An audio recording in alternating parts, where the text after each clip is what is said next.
great poverty, relative poverty among the OECD states. And I think that rich countries have responsibilities internationally. And I think in the case of the UN Declaration of Human Rights, there's a little bit of discussion about this. So you can see on the ones I put up, which are similar to the ones that Jeff mentioned earlier. Article 22, I apologize for it being hard to see there.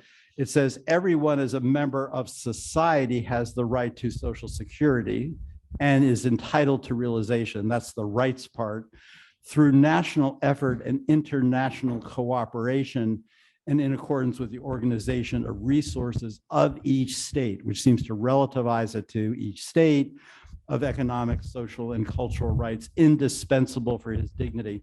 And so what I think is interesting is that you have a situation in the world right now where the language of rights and dignity, although they're not indigenous to, for example, the Confucian community or the Buddhist community, they come from both Judeo-Christian spiritual traditions and from the European Enlightenment, but they've been adopted by people all over the world. People know what a right is in the sense of there are certain things you ought always to do or certain things you ought never to do, and people get that. And that's why the Universal Declaration of Human Rights was able to achieve unanimous, although notice it's relatively small, it was 48 in favor, 0 against, and 8 countries against. And they had different reasons for why they were against it. You can obviously guess why, say, South Africa and Saudi Arabia didn't favor the Universal Declarations. The 6 Soviet countries, according to most histories, thought they didn't go far enough and they didn't denounce National Socialism and fascism. So there's different reasons why the abstentions occurred. In any case, what Jeff and I have talked about recently is that the declarations of human rights, they actually hint at a right not to be poor. They sort of say it, but it's not as explicit as you might hope. But it comes up in the various articles Jeff has mentioned. What you don't get as clear of a sense of in the Universal Declaration is, as I said, whose responsibility is it to execute and the entitlements or the obligations. It hints at nation states, individuals, and so on. If you notice in Article 1, though, you do get a hint towards the duties involved, although it's not as good at duties. So it says, all human beings are born free and equal in dignity and rights, and then they are endowed, with reason and conscience, very Christian, and should act towards one another in the spirit of brotherhood. And that's sort of a Sermon of the Mount sort of gesture, which is, again, accepted by all the people of the earth. There's not a lot of shoulds act in, or what the duties are. And you'll see again another duty in Article 29. Everyone has duties to the community in which they alone, well, whatever it says, in which alone the free and full development of his personality is possible.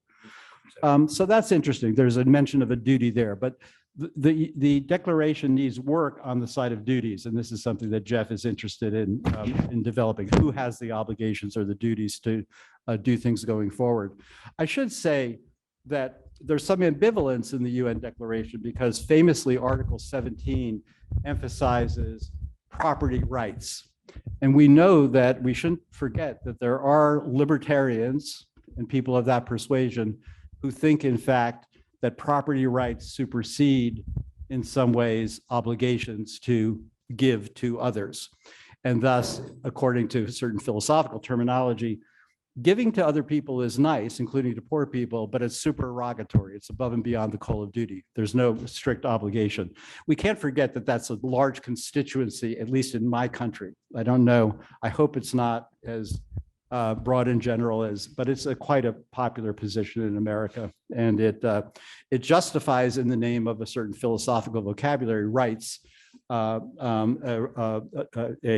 certain resistance to helping people who are poor. In any case, as Jeff said, these other yellow ones there are all in the vicinity of supporting a right to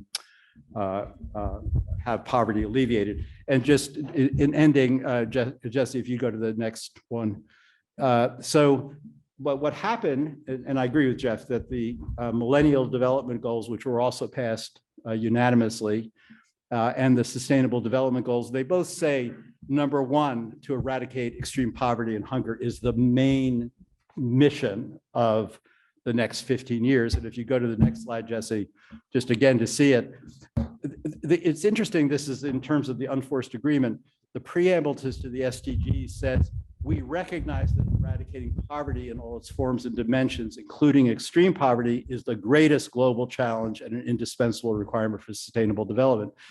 And the first three SDGs are devoted to ending poverty. So what's interesting here is that it's, as it were, again, an unforced or global consensus, more or less, this was again unanimously adopted, that this is our main problem. So you would hope we have the technological means, the money is there, as Jeff showed us. It's not a complicated technological problem. What we need are sort of practical will and moral capital, as it were, moral energy behind us to solve this problem. It's not rocket science. It doesn't seem like. Thank you. Owen, thank you very much.